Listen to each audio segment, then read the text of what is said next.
Nama Kiai Raden Santri sangat dikenal oleh masyarakat Magelang dan sekitarnya. Kiai yang lebih dikenal dengan sebutan Mbah Raden ini memiliki nama asli Kanjeng Gusti Pangeran Singosari. Dilihat dari sisi nasab, dia adalah putra Ki Ageng Pamanahan yang masih memiliki trah Prabu Browijoyo, Raja Majapahit. Makam Kiai Raden Santri terletak di pemakaman Gunung Pring Muntilan, Magelang, sebuah pemakaman tua yang sampai sekarang masih sering dikunjungi oleh para peziarah. Selain terdapat makam Kiai Raden Santri, di pemakaman ini juga terdapat makam Kiai Abdurrahman, Kiai Dalhar, yaitu pendiri pesantren Watu Congol Muntilan, kemudian Kiai Kerapiak III, Kiai Harun, Kiai Abdullah Sajat, Kiai Jogorokso, Kiai Haji Husen, dan Kiai Sultan. Menjelang kerajaan Mataram berdiri, Raden Santri pernah menjadi senopati perang yang bertugas menaklukkan kembali kadipaten-kadipaten yang ingin memisahkan diri dari kerajaan. Setelah misinya berhasil, menurut sebuah cerita, Panembahan Senopati yang menjadi raja kerajaan Mataram saat itu menawarkan kepada Raden Santri untuk menjadi seorang adipati pada sebuah kadipaten. Akan tetapi, Raden Santri tidak mau menerimanya. Dia lebih tertarik untuk pergi dari lingkungan keraton dan menyebarkan agama Islam, sebagaimana anjuran guru yang juga ayahnya, Ki Ageng Pamanahan. Dalam pengembaraannya itulah, nama Raden Santri digunakan, menggantikan nama aslinya Pangeran Singosari.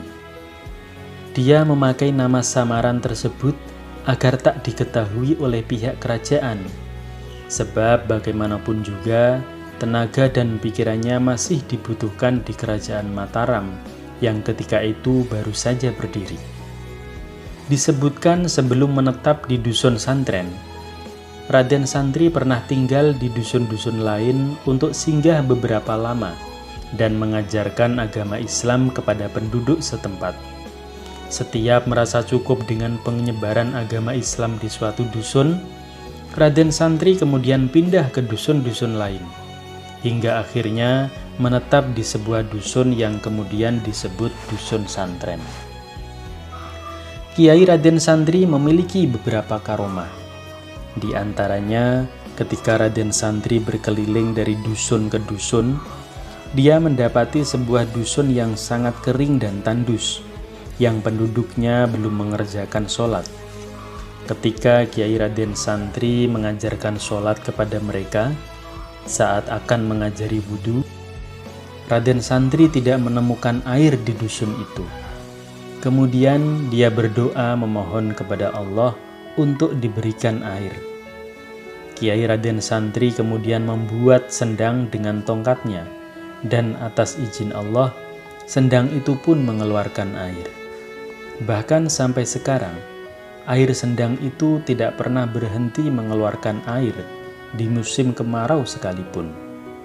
Sekarang, sendang yang terdapat di Dusun Kolo Sendang, Desa Ngawen, Kecamatan Muntilan itu masih ada. Disebutkan pula, setelah Kiai Raden Santri menetap di dusun santren pada 1600 Masehi, dia sering melakukan kholwat, yaitu menyepi untuk bermujahadah mendekatkan diri kepada Allah di Bukit Gunung Pring. Suatu hari, ketika dia bermaksud pulang dari Bukit Gunung Pring ke dusun santren, dia mendapati sungai yang harus diseberanginya sedang dilanda banjir yang sangat besar. Kemudian beliau berkata, "Air, "Berhentilah engkau, berhentilah, aku ini akan lewat." Demikian ujar sang kiai. Maka air banjir itu pun berhenti, dan begitu air berhenti, batu-batu sungai bermunculan. Sejak itulah desa di mana terjadi peristiwa itu dinamakan Desa Watu Congol, yang artinya batu-batu bermunculan. Sahabat sekalian, seorang yang dekat dan terus bertakarub kepada Allah tidak menutup kemungkinan akan diberi Allah kemampuan untuk melakukan sesuatu yang melebihi kemampuan manusia pada umumnya. Kemampuan Kiai Raden Santri yang bisa membuat sendang untuk mengambil air wudhu dalam waktu cepat. Demikian pula banjir yang tiba-tiba berhenti tidak lain adalah karomah yang diberikan Allah kepada hambanya tersebut. Demikian kisah kita hari ini, semoga bermanfaat bagi kita semua.